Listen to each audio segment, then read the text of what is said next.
is the What Are We Doing Ladies podcast. and gentlemen, welcome back to another episode of the What Are We Doing podcast. My name is Levi McCurdy, and this is episode 127. And man, here we are back again. It's me, and it's just me this week, a solo episode. Listen, these last 2 weeks have been upwards of a little insane with just the amount of clips, the amount of content, the amount of guests. Shout out once again to our guest, dude. I mean, show them some love. A round of applause for my friend Jeff and Felix for coming through the studio these last 2 weeks. It was a blast. I mean, the conversations couldn't have been polar opposite of one another, but I loved it. I loved both of them. I loved everything that Jeff and I talked about, and I loved everything that Felix and I talked about. And there's so many more clips to come. They're scheduled through Sunday as of right now. So we're going to have a lot more clips coming there. I've got like 10 to 15 more scheduled. And it's only gonna continue. So shout out to those guys for coming through. They're gonna definitely be back.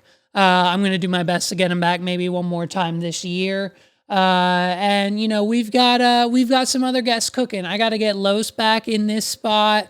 I gotta get a few other people in here, dude. I gotta get Paul in here. I gotta get Justin in here.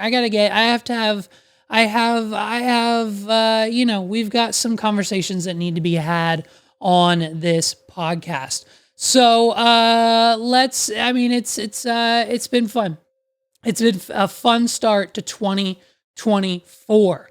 You know, I had 3 planned. It's fine. 1 canceled. No big deal. But you know, it was good. It was good. It was good for me to kind of, you know, get back into the flow of things, have a conversation with a human instead of just a screen, you know, every once in a while. And so I really enjoyed their company and their time here. So, yeah, I mean, it was just great. It was a good time to have a guest. So let's check in. We're going to check in with the current administration of the United States. Let's see how they're doing. My professor, well, I won't get into my professor. Well, look, my predecessor, though, cost $10 to make it. The beer brewed here, it is used to make the brew beer in this refinery. Oh, Earth Rider, thanks for the Great Lakes. I wonder what it's called. So the president of the United States is yelling in a brewery. This is what's happening now in the middle of the country, and this is where the president stands, and this is where his mental state is, and this is how it's probably going to continue. I really hope that the Democrats don't think that he is going to survive the debate process coming in the next few months, but we'll see. We'll certainly see how that gets handled. And then on the flip side of things, you know, we've got Vice President Kamala Harris ready to go. Listen, I'll admit it right now. It took me a minute. It took me a little bit, 3 years to be exact. Here we are, election year. It's almost over for her. But it took me up until this point to fully understand who and what Kamala Harris is all about. Okay? And I didn't even think this was a possibility. I didn't think that I would be brought over to her side. Okay? But after seeing this video, and I now fully understand where Kamala Harris is coming from, where she's been, and exactly the mental state she's in at any given time. I now fully am a full-blown fan of Kamala Harris. Not enough to vote for, you know, I don't know if she's running with Joe again or whatever they're doing. No, I'm not going to do that. But from afar, from a distance on social media, amongst my peers, I'm going to let them know I'm now a Kamala Harris. I am now a Kamala Harris fan. You know, because of this exact video. And it's because of this that I now I didn't get it before. I didn't understand before, and I'm sorry. now I fully understand, and hopefully you can understand with me as well. I see our college students up there. And let me just tell you, I love Gen Z. I don't know if something, I love Gen Z. So, okay, for the older adults, this is going to be a humbling thing I'm about to share with you. If someone is 18 years old today, they were born in 2005. Oh, yeah, check that out. Think about that for a minute. Can you believe it? Can you believe, guys? Can you believe it? If someone today is 18, if you do the math, they were born in 2005. How funny is that? And literally not a single person other than Kamala in the room laughed. So listen, she's clearly stoned out of her goddamn mind. It could not be more clear to me now, and I couldn't be a bigger fan. Kamala Harris showing up stoned to these events is one of the most incredible things I've ever seen. The fact that the vice president of the United States has ingested and some type of form of THC, might be Delta, I don't know, but she's most likely in some form intoxicated here when she is now going to the events. Okay. And let's be honest. Okay. Let's break this down. We'll figure it out. By the way, she's not smoking flower. Okay. Cause the people around her at the event, the organizers, they'd smell it. And so that is a little risky. You don't want the vice president smelling like flower. Okay. Maybe vape. Okay. Maybe a few gummies. Kamala Harris is probably a gummies girl. And that's probably her MO, right? Pop a few gummies, an hour, 2 hours before you have to go to the speaking event, and then we come out the gate swinging. Okay, and look, here's the evidence, because we can't make up the claims. There's got to be a little bit of evidence here. Okay, let's look at the facts. Here's an example of Kamala Harris sober talking about the same topic. What else do we know about this population, 18 through 24? They are stupid. That is why we put them in dormitories, and they have a resident assistant. They make really bad decisions. So, this is obviously our vice president sober, and these are her actual talking points that she's probably reading off the teleprompter. The whole, this is why they're in dormitories is probably her own comical spin on it, right? This is her sober. This is maybe year one when she knew she had to probably make a good impression, for the president of the United States and the administration and everything else she was doing. Now that we're 3 to 4 years in and it's election year, it's it's game off, baby. Give mommy some pills. Give me a few gummies and let's go. What's this event for? I don't even know. And then we hit the stage. It's very, very, very interesting. I love it. I'm a fan. I'm a fan. I'm a complete fan. And as a matter of fact, it's embarrassing. It's embarrassing to admit because I've been on this podcast plenty of times. Shitting on whoever. They say what they're memeable moments. Everything from the president and the vice president in the last 3 years has been just a memeable moment. You can't disagree with that. And so I honestly think every politician should be stoned. I think every politician should take anywhere from 300 to 3,000 milligrams of THC 2 to 3 hours before their event and then show up and see what happens. So that was clearly her sober.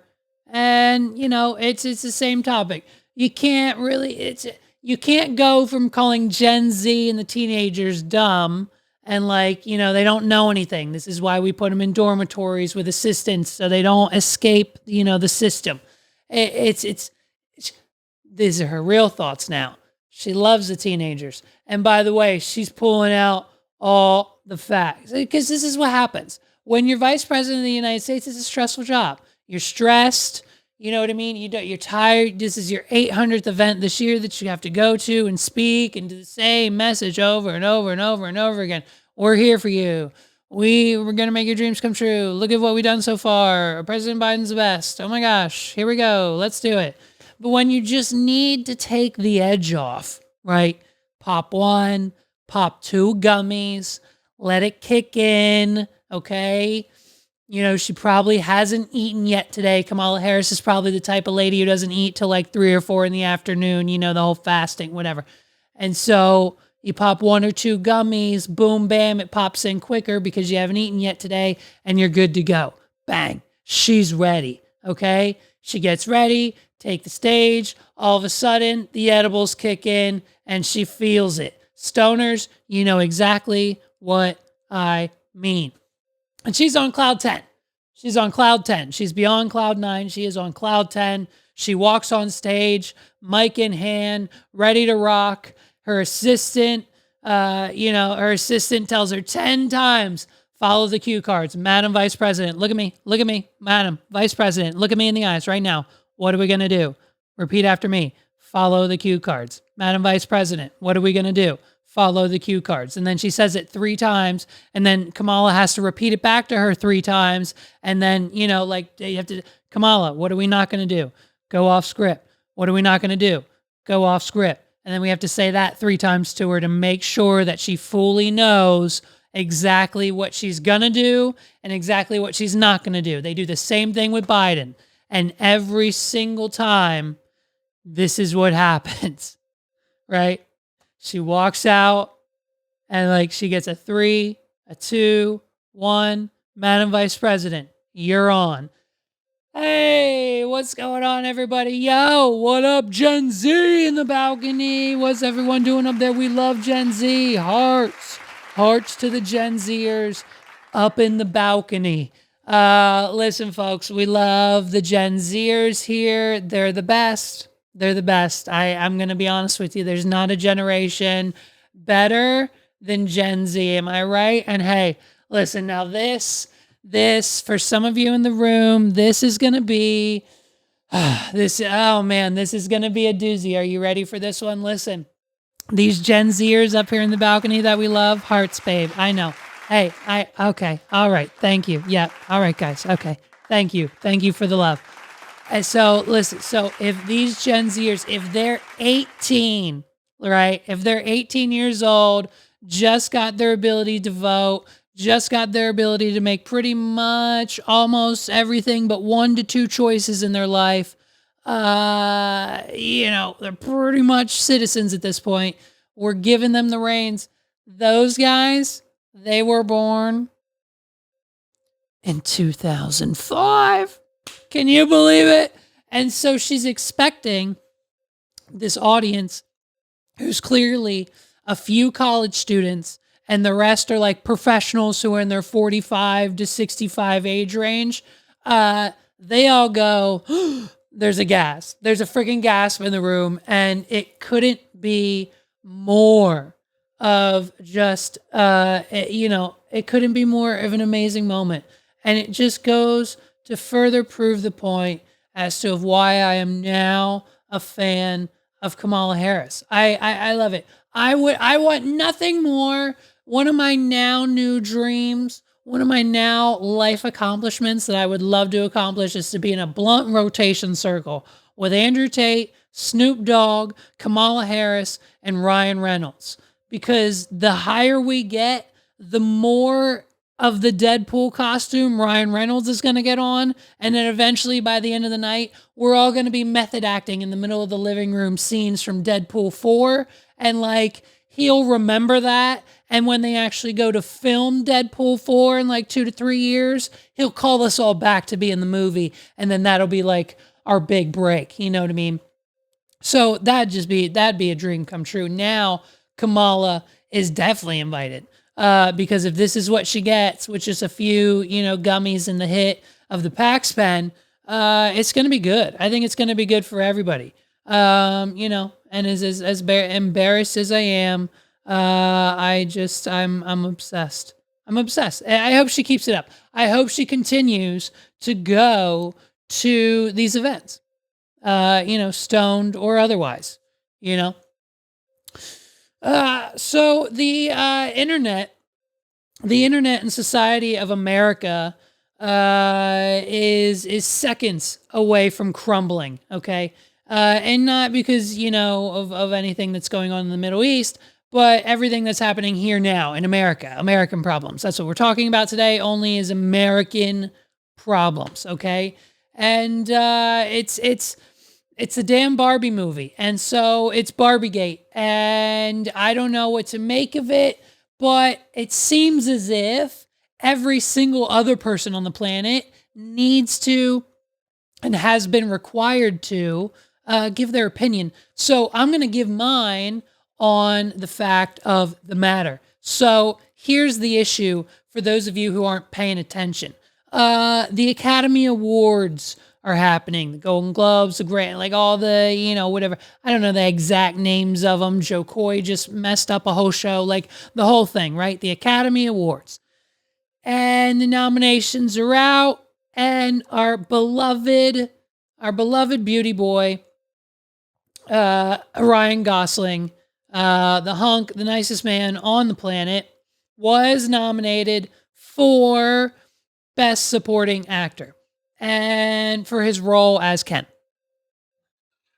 When that happened, first of all, I'm pretty sure him and everyone else was in shock. Second of all, everyone else on the cast almost would have assumed or bet and put their money on that if Ryan was nominated for Best Supporting Actor for his role as Ken in the Barbie movie, then not only would the director of the movie probably be nominated for Best Director of the Barbie movie, Margot Robbie, America's Sweetheart, would also be nominated for Lead Actress of the Barbie movie. And so when we got the news from the Academy, it was a quick swift of justice to let us know that neither the director, her name is, what is her name? What is the director of the Barbie movie? I wrote it down. Here we go. Greta Gerwig. Yes. So Greta Gerwig, no nomination. Greta Gerwig, no nomination for the Barbie movie Best Director. And, of course, Margot Robbie, no nomination for Best Lead Actress for the Barbie movie. And so naturally, the movie's called Barbie. The girl who plays Barbie should have been nominated for the awards. It's just the overall consensus and general thinking of 99.3% of the American people. And so, why is Barbie not winning the awards? Well, I don't know. So here's the thing. Here's a potential take. Here's an opinion. Take it with a grain of salt. Same way I take all your shitty and terrible and very, very mean and hateful YouTube comments. But Ryan Gosling was a supporting role. And at the end of the day, supporting roles are easier. And now whether and that's probably like part of the reason why he chose this role. Like his team went to him and said, hey, we could either do this movie as a lead, and we could have a chance, or we could do this movie as a supporting role next to Margot, and we could have a chance to do this. And it would be a little bit easier for you. You don't have to have, have much lines. You have to do this, this, and that. And like, we might be able to slide in that supporting, actor nomination come Academy Award time. And they did that. And so whether it was on purpose or by design or on accident, it just happened. And so it's just, it was easier for him. And so now in the mix of, waiting for everyone, every celebrity and influencer and actor and actress and director and producer in Hollywood to respond to this news, how will Ryan react? How has Ryan responded to the news of Margot getting snubbed. And of course, I'm pretty sure he sent her flowers. He posted a message on Instagram. We don't care about that today. What we care about is the response that matters. And the only response that matters is coming from what better person, okay? None other than the stepmother of America to have an opinion on who got nominated for an Academy Award for the Barbie movie, other than ex-Madam Vice President, I don't know her actual official title, Hillary Clinton. And so Hillary has responded to the news. And you know that on this podcast, it's what we're about. The What Are We Doing podcast doesn't report on anything other than extremely important news. And how we find that news is through a handful of sources. And at the top of that source list is Hillary Clinton. And so Hillary took to her vast social media accounts and just let the people of America, the world, the cast, the directors, Margot, Ryan, everyone know how she felt about the news breaking that they didn't get the nomination. The voice of reason, I mean, really is honestly what it is. It's Hillary Clinton's Instagram. And of course, we've got none other than an image with text on it. This is what we have. We didn't put a cap. It's great. It's fine. Greta and Margot, while it can sting to win the box office but not take home the gold, your millions of fans love you. You're both so much more than enough. Hashtag Hillary Barbie. I love it. Hashtag, like, how many people are going to use hashtag Hillary Barbie? I mean, besides like the 3 or 4 girls named Hillary that we went to high school with that, like, you know, lived down the street with their third husband, but hashtag Hillary Barbie, it's fine. And you know what else is great about Hillary's Instagram page, by the way? Like the top comments, thanks to the algorithm of Instagram that's completely broken now in 2024. The top comment on this Barbie movie post, whether Hillary put it out or not, or her team, or I don't know, maybe. The top comment is utterly insane and has absolutely nothing to do with, so you're more concerned about 2 rich white women not being awarded the millions of women in Gaza who have no menstrual products and are giving birth in the middle of the street? This is what you care about? God damn it, Hillary Clinton.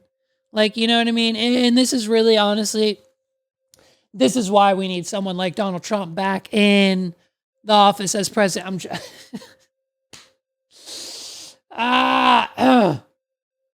Hillary Clinton. Hillary Clinton's the voice of reason. So listen, at the end of the day, it's what the Academy wanted. This is exactly what the Academy Awards Association and whatever third-party company they hire to handle these situations wanted to happen. Okay? You think that entire mess that Joe Coy did a few weeks ago, you think they were just going to let that stand and that was going to be their final straw? Like, all right, yeah, we'll just try to sweep that under the... No. As soon as that whole thing failed, as soon as Joe Coy pulled the trigger on the bomb that was that show, they had to go directly back to the whiteboard and pull out any other viral idea that they could find. Okay? So now that the writers are back in the writer's room and we've got the budget back in mind and we've got everything taken care of and all the dust is settled from all the protests and the riot and the picketing over the summer, now that that's all done and we're only using a little bit of AI, we've got a team back. And so we're now just trying to come up with what ideas will go viral? How can we fabricate this show? How can we write the monologue? How can we cast the nominees? How can we not cast certain nominees? They plan every step of the way. Okay. So, why not look at the list of options and you go, I wonder what would shock the American people the most. I don't know. What would happen? I wonder. Hey guys, hey, I have an idea. Hey, I have an idea. What would happen? Hear me out. I know I'm just an intern, but hear me out. What would happen if we took what was the highest, like what was the best movie this, like what's the buzz movie this year? Barbie? Was it Barbie? And was Ryan Gosling nominated? Guys, listen, I got it. What if that movie, everyone seemed to love it, right? Despite, the patriarchy of it all and blah, blah, blah, blah. You know how that was kind of ironic, the whole thing. What if we took that whole meta and brought it 360 and fucked up the actual patriarchy and let Ryan keep the nomination because he's a man and totally snub it from Margot and Greta? You know what I mean? Snub the nomination from Margot Robbie, you jackass. The sweetest, nicest, most considerablest, most precious human being on the goddamn planet. I mean, have you ever been in love? Yeah. Was it good or bad? Awfully painful. Terrifying. You want to hug her. You want to give her a brand new hug, and you never want to let go because it's Margot Robbie. Look, we covered her over the summer last year. Some F-boys on Reddit decided to call her mid. Like, we tried to pin her up as this, like don't bring her down, okay? Listen, she's America's sweetheart, right up there next with Taylor Swift and friggin' Elizabeth Banks. They're the three blonde bombshells of America. Taylor Swift, Elizabeth Banks, and Margot Robbie. I know that Margot Robbie's from Australia, but it doesn't matter. She's here now. She's one of the three blonde bombshells. I just made that up on a whim, and I kind of like it. We'll probably clip it. And so that's my rap. You know what? There you go. That's the What Are We Doing podcast, Mount Rushmore. Margot Robbie, Taylor Swift, and Elizabeth Banks. Now listen, am I saying that they're the three most attractive women in Hollywood or entertainment industry? No, I get that. Trust me. If we were talking that list, it'd be completely different. We've covered that on this podcast plenty of times. All I'm saying is overall picture, looks are definitely within the algorithm and considered when scoring. But when it comes down to it, they're just, overall, they win the pageant. They had the best answers, the resume, the percentage of cancellation, and everything else that they absolutely stand for. Taylor Swift, Elizabeth Banks, and Margot Robbie. And for the people who don't give them everything that they've ever wanted, okay, look, Elizabeth Banks, she's gotten everything she's ever wanted. She wanted to host a game show, she got it. She wanted to do the movies, she got them. She wanted to direct in them, she got them. She wanted to act in them, she got it. She's doing whatever she wants to do. And then these assholes come along and they yank it away from Margot, and we're not standing for it. So we're going to keep making noise, and we're going to keep this campaign going. You know what I mean? It's not my last phone call to your supervisor, if you know what I'm saying. So, best director, best lead, it's crazy. It's crazy. That is, and it's unfortunate, but I guess that's just the way it is. I don't think they can change their mind, can they?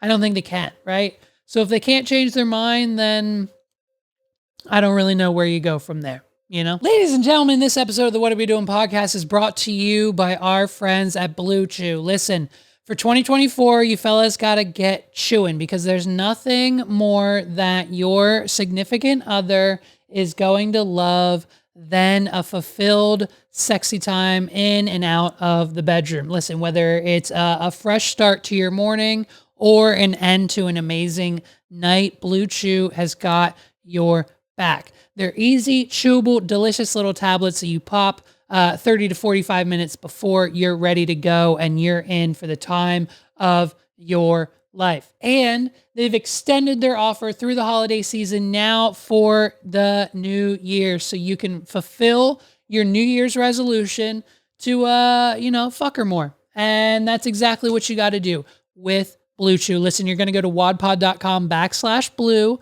WAWDPOD.com/BLUE.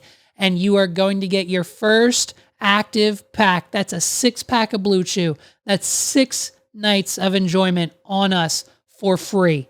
The Wad Pod has got you covered, okay? I'm taking care of the bill for our brand new customers. If you go to wadpod.com/blue, you'll get your first active order for free. And if you need a little bit more than that, if you're thinking, hey man, 6 isn't going to cut it for the first round, bump it up to the busy plan, bump it up to the popular plan, bump it up to the pro plan if you're feeling risky, and that promo code's still going to get you $20 off your first order, okay? Blue Chew uses the same ingredients that is in Viagra and Cialis, and it helps men and WadPod listeners alike pretty much show their significant other a pretty good time. So listen, if you're trying to make it happen in 2024, that New Year's resolution is to have more sex all the time, you're going to want to go to wadpod.com/blue. Listen, it's an adult show, okay? It's not for kids. Listen, I'm talking to you now. If you need it, you got to spice it up. wadpod.com/blue. Get it done. Back to the show. All right, dude, I love it when we get to have these segments. It's the Pennsylvania news of the week, okay? And honestly, our prerequisite for Pennsylvania news of the week has now gone up in 2024 because you know what? It's TMZ, baby, okay? How for you know it's a killer awesome story when TMZ covers some central, maybe a little further east, than central Pennsylvania news. You know what I mean? When TMZ picks up a Pennsylvania story, you know it's got to be a juicy one. So the Pennsylvania news of the week. Listen, we're not talking about, like an ABC 27 Facebook article that's 4 days old already because that's how long it takes them to get the news and then post it on social. I'm talking Britney Spears gets kicked out of the hotel because she was topless in the swimming pool.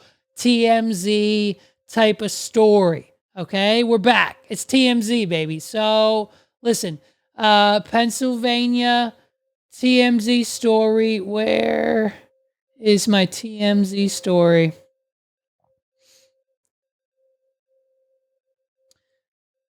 Pennsylvania murder. Oh boy, great. Finally. Hopefully this is a perfect story and a good enough reason for Megs to actually listen to my podcast because she doesn't. But you know what podcast she does listen to?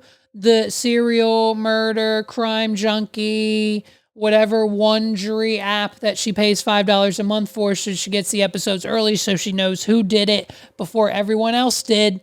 Every girl on the planet loves it. So here we go. Murder mystery, Pennsylvania murder. Dun, dun, dun. Man kills neighbor over snoring.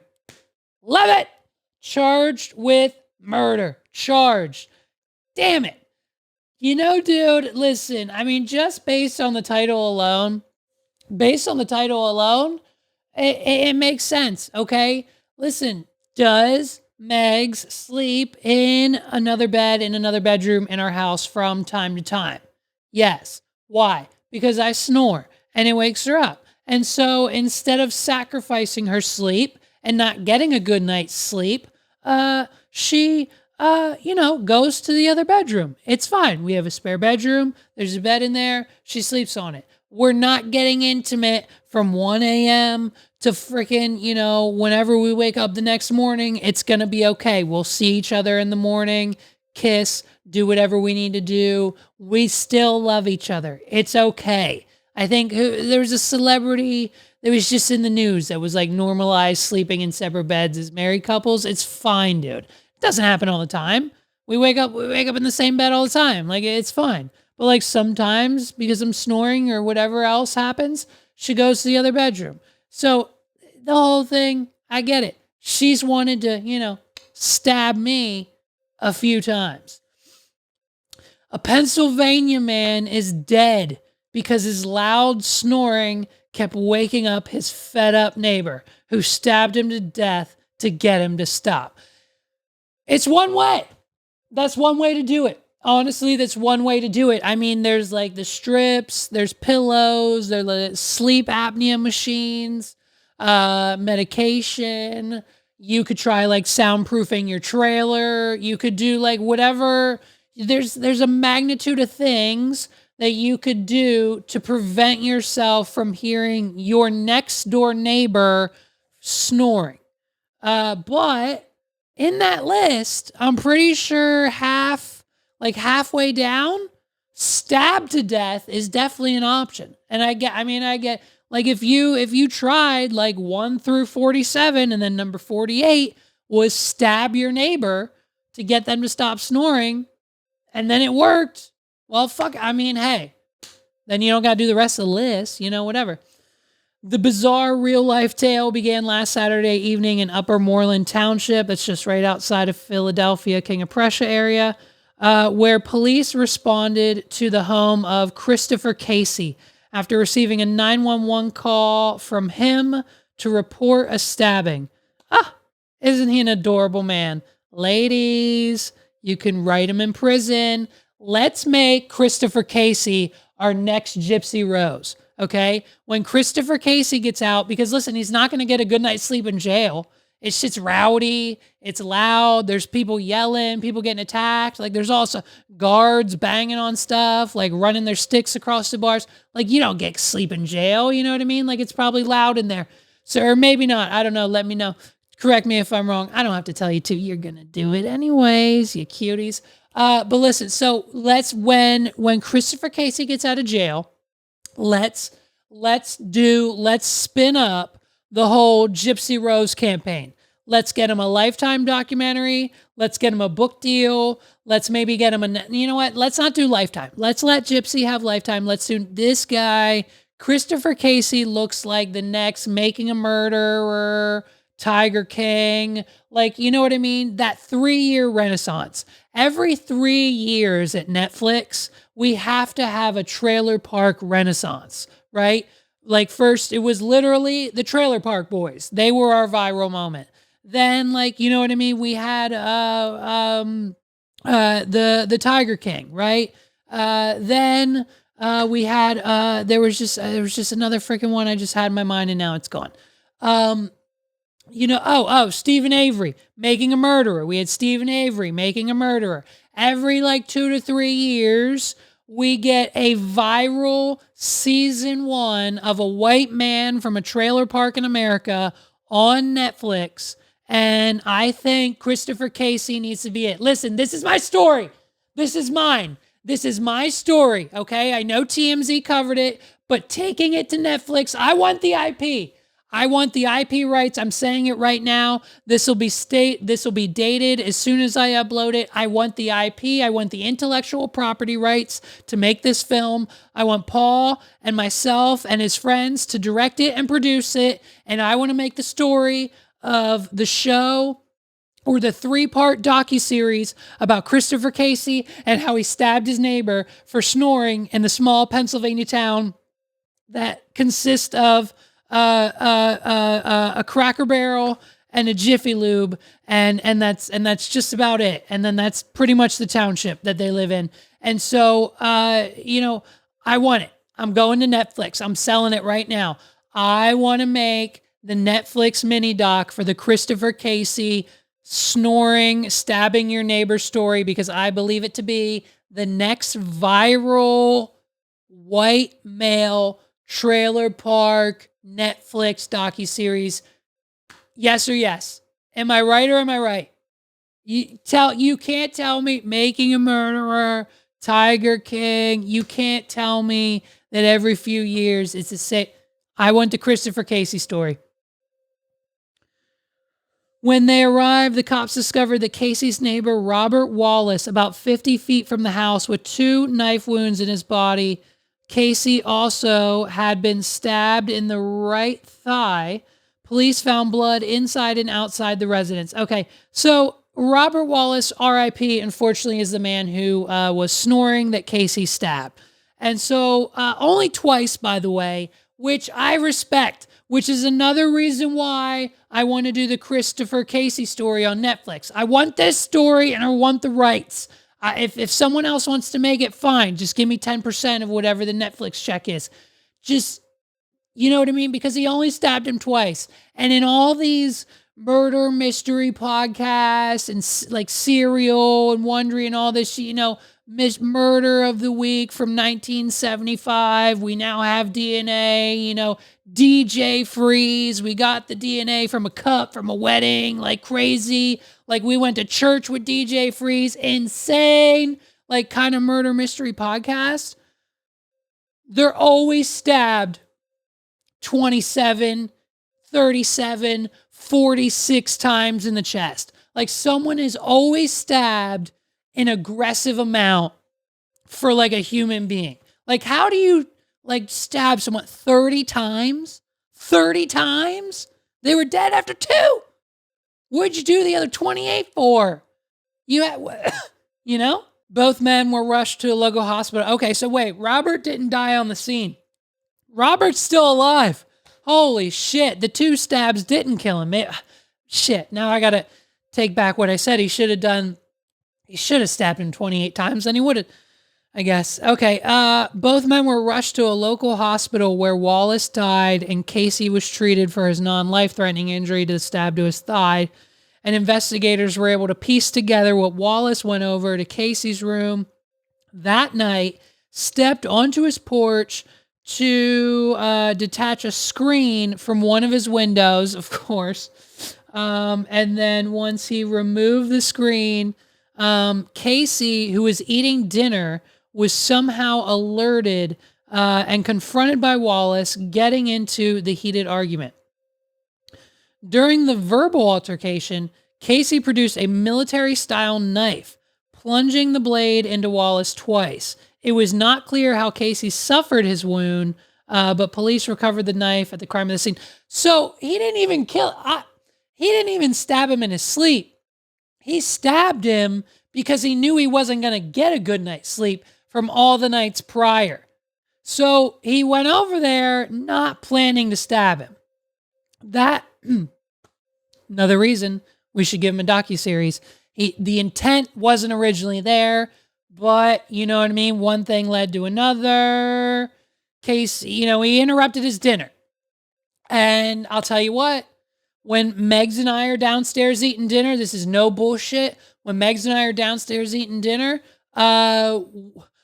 we're eating and I'm watching Pressure Luck, starring favorite female host Elizabeth Banks. And so if someone came to me with that kind of problem in the middle of my dinner, watching my show, I'd probably get in their face too. I'd probably get up all around them about it because, it's I'm trying to eat. I got 4 tacos on my plate. Elizabeth Banks is on my screen. She looks good this week because of what wardrobe picked out for her. Her hair looks real nice. And people are winning big. We're not getting whammies and it's a good episode. And you're coming in here with problems? You're bringing about my snoring, my sleeping patterns? Shut the fuck up. Get out of my house. And then boom, bam, I'm stabbed twice. And now I'm pissed. And then I die in the hospital. Poor Casey, R.I.P. Perhaps the most stunning element of the story came when detectives learned the motive behind the attack. The neighbors had been involved in an ongoing beef over Casey's loud snoring, which could be heard through a wall shared by their connected homes. Okay, now we've got it all figured out. They've got townhouse just like this. Oh, great. So this could now even more happen to me because I've got neighbors on both sides of me right now. And I know for a fact that where my neighbor's bed beside me is exactly where my bed is. So if the same situation has occurred because they built these townhouses so cheaply back in 2016, I could have my neighbor coming in and, getting into an altercation with me and stabbing me 3 times because he doesn't like my snoring that he can hear through the wall. Damn it, dude. Now I got to put like sound panels up in the bedroom or something. More money we got to spend. Great. Montgomery County District Attorney Kevin Steele and Casey said that Casey was arrested Thursday and charged with 3rd-degree murder, voluntary manslaughter, and possession of an instrument of crime for the knife. Casey is currently in custody by being held on a $1 million cash bail. And something tells me he has nowhere close to the $100,000 that he needs to get out on that million if they're letting him out on 10. So it's, wow.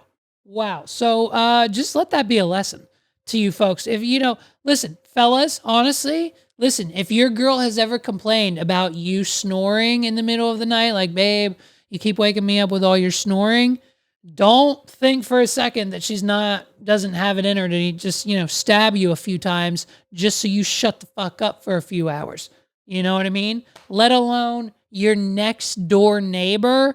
I swear to God, if one of my neighbors ends up stabbing me, I'm suing the shit out of the HOA. That'll be the last straw. The HOA, they somehow have to be responsible. I don't know how I'll spin it, but that'll be the way that I finally get myself disbanded from this stupid HOA. They raised the fee again this year, which is besides the point, but it's fine. Let that be a lesson. Get control of your snoring. If you're like asleep on your back, like maybe roll over, get a pillow that helps you do that or something. Like, you don't want to get stabbed. So I thought this story was pretty crazy and wild, and it has layers and layers and layers and layers, and I really wanted to break it down and get into it. So long-time running magazine publication Sports Illustrated. We all know Sports Illustrated, whether you're a sports guy or whether you're a swimsuit edition guy. Either way, everyone and their brothers heard of Sports Illustrated. Well, they just pretty much fired their entire staff. They're gone now. Everyone pretty much got fired, much like a lot of other Silicon Valley and tech companies and companies that were involved in recent mergers lately. A lot of people from these multi-billion-dollar corporations are experiencing layoffs. It's unfortunate, and it has unfortunately hit home, but it's just where we're at. So everyone at Sports Illustrated recently just got let go.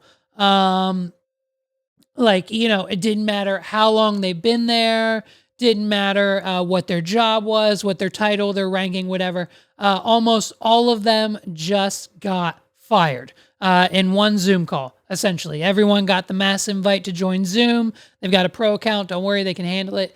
And so they said, hey, it's over. You're all fired until further notice. And so essentially, it just kind of, upon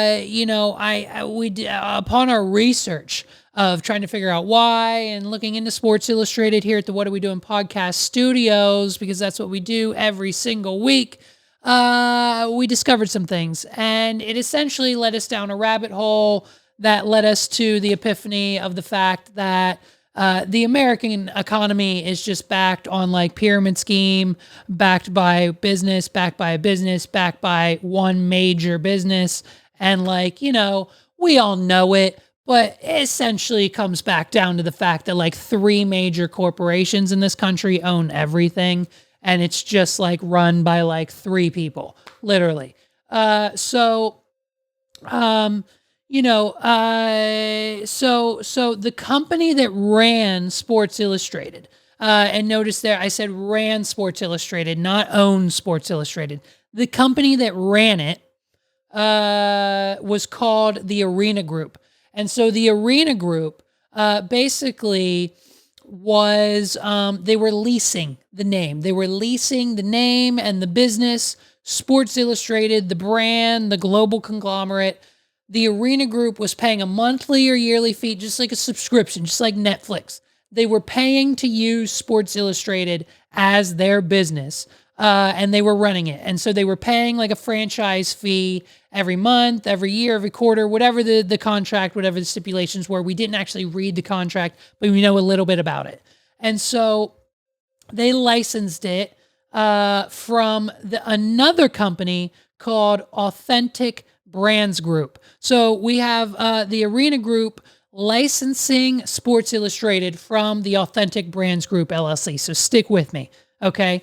And so they recently missed a $3.75 million, almost $4 million payment.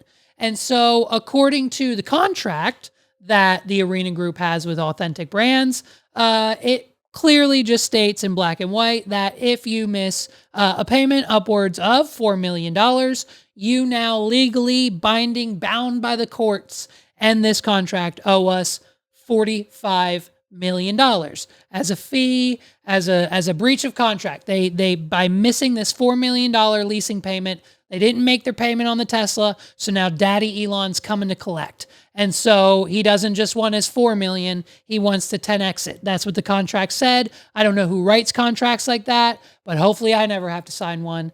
Insane, dude. And so now the Sports Illustrated upper management's like, wow, we can't afford a $40 million fine because we have $40 million in salaries to cover next week. And so they called everyone into Zoom and said, hey, you're all fired.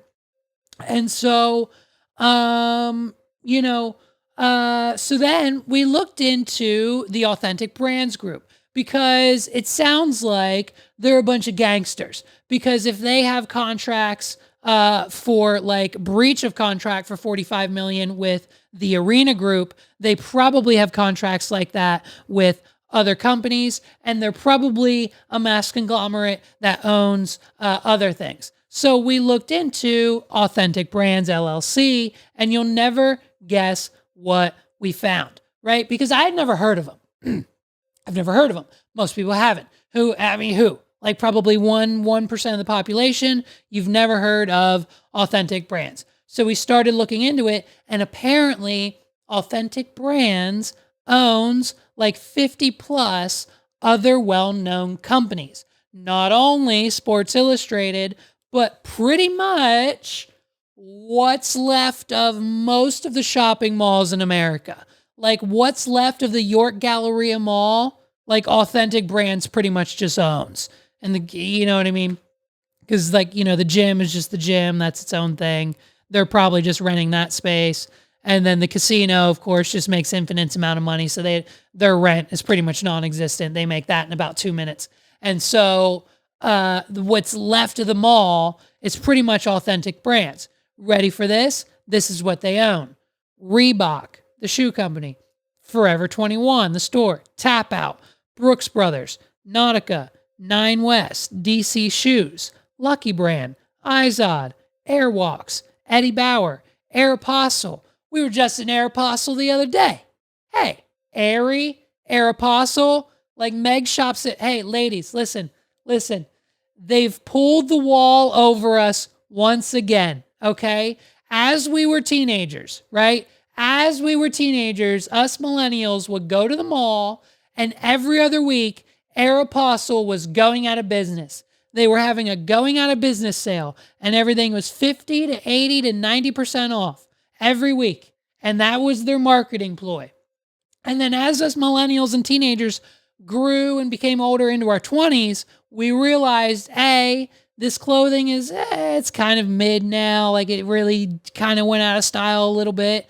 And B, it's always 60 to 80% off, and they're always going out of business. So we get the sham, we're over it. So then Aeropostale flipped it again and just took all of their inventory and maybe modified it a smidge, maybe half of it, whatever wasn't selling, maybe a little bit over here, a little bit over here, rebranded, which was just essentially half of the brand to begin with. And now we have Aerie, where, and hey, by the way, fellas, we're out. So it's just, female with the tank tops and the sports bras and the oversized shirts and the underwears And it's like Aeropostale's back now. And guess what? Authentic Brands owns you bitches. So not only do they own Aeropostale, but they also own the estate of Muhammad Ali, Elvis Presley, and Marilyn Monroe. So arguably three of like the most iconic people of all time. Like there's a few other ones, but of course those estates are owned by other people.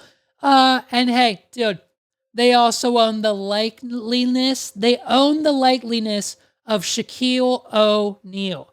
They own Shaq's face. They manage and own the likeliness of Shaquille O'Neal, Authentic Brands LLC.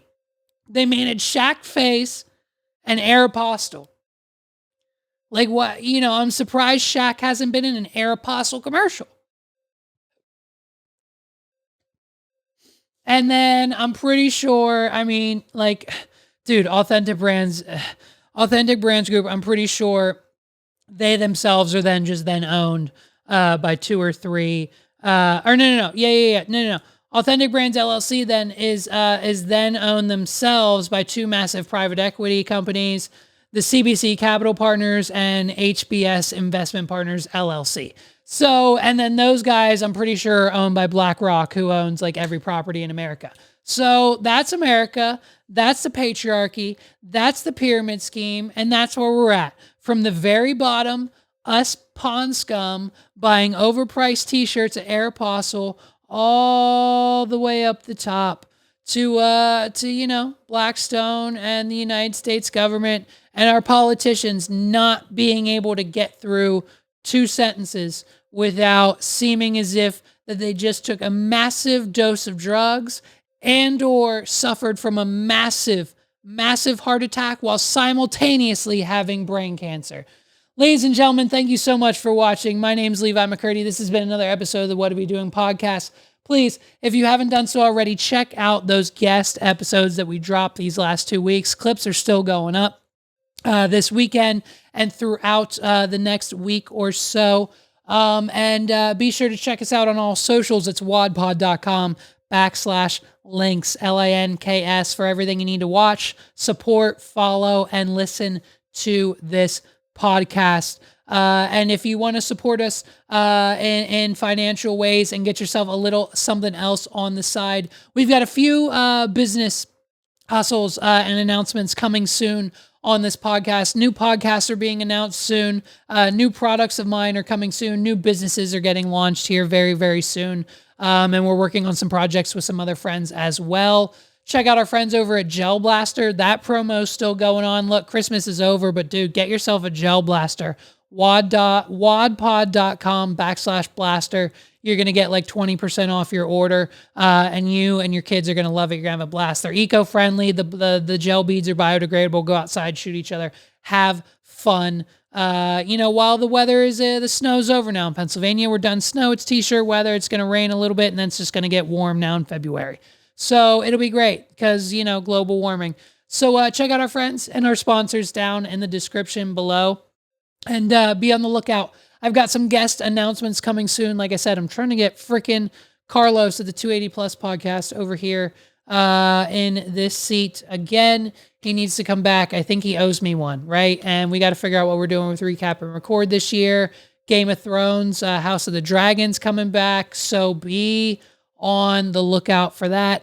If you need a website or any social media marketing or management done for your small business or personal brand, check out pixelandhammer.com for all of your online resources, digital marketing needs, and website design services. Someone's standing by to either take your call or answer your email now.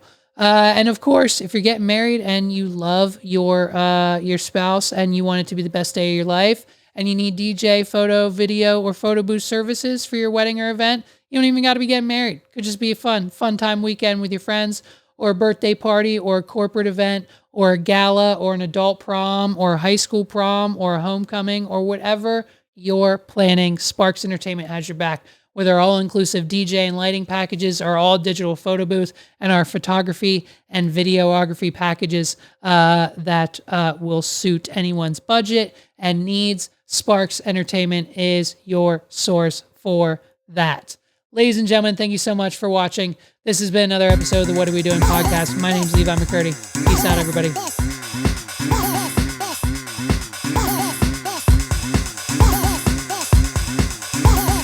This is the What Are We Doing podcast.